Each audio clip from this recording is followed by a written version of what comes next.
Majiji kwa nafasi ya 7 ana pointi 5 mara baada ya hiyo moja jana kuikusanya, lakini Mtibwa yeye mara baada ya mchezo hiyo jana kukusanya pointi 1 anasogea mpaka nafasi ya 6. Yuko nafasi ya 6 akiwa na alama zake 5. Kinachotofautisha ni magoli ya kufungwa na kufungwa. Ndio Mtibwa ana goal difference ya goli moja, ana faida ya goli moja, lakini kwa upande wa Dodoma Jiji hana faida ya goli lolote. Kwa hiyo inamfanya Mtibwa kukaa juu ya Dodoma akiwa na alama zake 5, nafasi ya 6, Dodoma nafasi ya 7 na alama zake 5.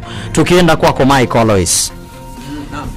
Michael Alois, kwa upande wako wewe ukimwangalia Mtibwa ambaye hivi sasa amekuja kwenye ligi kuu soka Tanzania bara baada ya msimu uliomalizika kutokuwepo, jinsi ambavyo ameanza, unaiona muendelezo mzuri wa Mtibwa ama unamuona Mtibwa anaweza akasalia tena kwenye ligi kutokana na kile ambacho anakifanya? Kwa sababu katika michezo ambayo ameicheza mpaka hivi sasa kikosi cha Mtibwa Sugar ni michezo minne ambayo ameicheza, unaona the way ambavyo kwamba anapambania matokeo yake, anapata vizuri matokeo. Katika hiyo michezo minne katoa sare hiyo moja, lakini pia kashinda mchezo mmoja, lakini pia katoa sare mchezo mwingine pia ukiachana na mchezo wa jana dhidi ya Dodoma Jiji.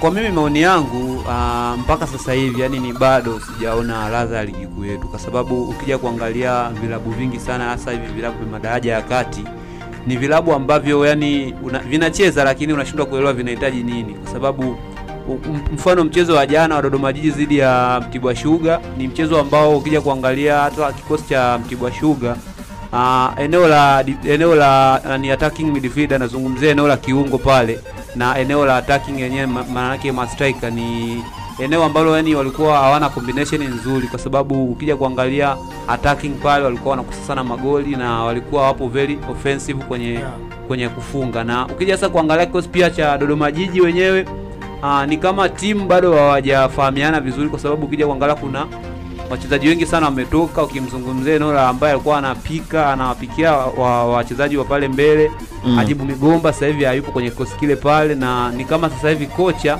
zile mbinu zake hazijaweza kuingia vizuri kwenye kikosi cha Dodoma Jiji. Sasa ukizungumzia sasa upande wa Mtibwa Sugar, kaja kwenye ligi kuu msimu hapa na ana msimu mmoja alikuwa yupo kwenye ligi kuu chini Tanzania bara. Sasa vipi sasa wao wamejipanga vipi ili kuja kuendeleza kile ambacho wametoka nacho kwenye championship? Kwa sababu ukija kuangalia championship wao takriban michezo mitano ilikuwa imesalia, walikuwa tayari washajihakikishia nafasi ya kufuzu kuja hatua ya ligi kuu. Sasa wanakuja kwenye ligi kuu ambayo wana msimu mmoja walikuwa hawajapata experience ya kutosha. Sasa wanaandaa mikakati ipi ili waendeleze kile ambacho unajua Mtibwa Sugar ni timu ambayo ina wachezaji bora. Ukija kuangalia hapa Tanzania ni miongoni mwa klabu ambayo inazalisha wachezaji ambao ni bora. Hasa ukija kuangalia hata wachezaji wa Yanga pale wakina Jobu Kibabage ambaye sasa yupo Singida.